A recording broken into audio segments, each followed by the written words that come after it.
The island at Washington, D.C. It's a chasm that almost seems to match the actual ocean and distance that separates the two. In Puerto Rico this morning, some good news, some reports of progress. We have 36 hospitals that have been open that are either powered by generation or powered by diesel.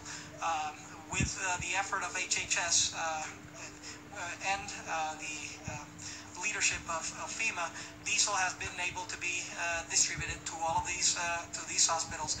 We have been able in the last couple of days to distribute around the island over 2 million liters of water and close to 1 million meals around the island. But on an island of 3.5 million Americans, that of course is not enough, and millions remain without food or water or power or gas to fuel generators. And as Lieutenant General Jeffrey Buchanan discussed, there are only 5,000 U.S. troops there right now. To answer your question, no, it's not enough.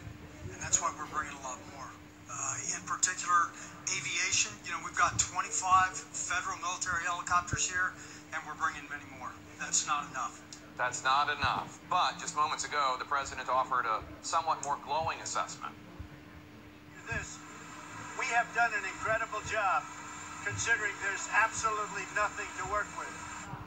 Earlier today, President Trump pledged support to the people of Puerto Rico, but he also, again, underlined the Puerto Rico's debt crisis. We want them to be safe and sound and secure, and we will be there every day until that happens. The government of Puerto Rico will have to work with us to determine how this massive rebuilding effort will end up being one of the biggest ever, will be funded and organized, and what we will do with the tremendous amount of existing debt already on the island.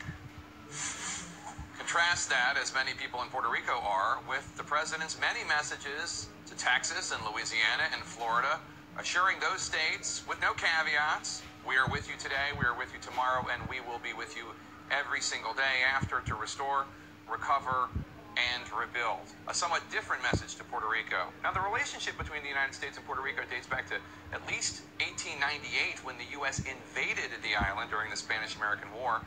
Puerto Ricans have been U.S. citizens since 1917. The island became a U.S. Commonwealth more than a half century ago. More than 200,000 Puerto Ricans have served in the U.S. military, and yet we and they certainly see an acute difference between the attitude of President Trump towards them. Simultaneously, we're also seeing a brigade, a battalion of administration officials being ordered to charge onto your TV screens to win this spin war about the recovery effort. I understand the coverage in some cases is giving the appearance that we're not moving fast enough, but I don't accept that we're doing anything short of everything we can do. This is textbook and it's been done well. I'm sorry very much that there are certain people, particularly on TV, trying to politicize this. I am very satisfied. I know it is really a good news story in terms of our ability to reach people and the limited number of deaths that have taken place in such a devastating hurricane. A good news story, and the president himself writing in a series of tweets last night, FEMA and first responders are doing a great job in Puerto Rico. Wish press would treat fairly, and governor said, great job. Once again this morning, President Trump touting, quote, Puerto Rico Governor Ricardo Rossello just stated, quote, the administration and the president, every time we've spoken, they've delivered, unquote. And he did say that, but the governor of Puerto Rico also told CNN this.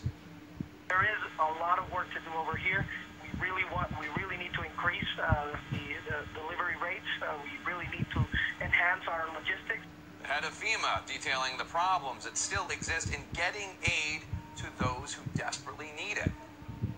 We have millions of meals, millions of water. I don't want to get into a specific number, but the bottom line is that once they come into the ports or the airports or the waterway ports, we have 11 regions where we've set up mass points of distribution sites. So a couple things are happening. The problem has been getting it down to the last mile.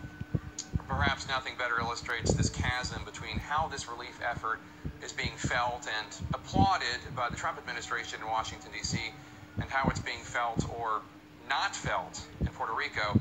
than the response of the mayor of San Juan this morning on CNN to the comments of Elaine Duke, the acting secretary of the Department of Homeland Security, that this is a, quote, good news story.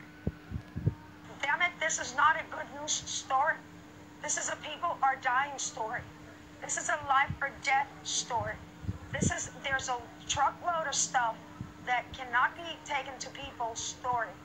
This is a story of a devastation that continues to worsen because people are not getting food and water. If I could scream it a lot more louder, it is not a good news story when people are dying.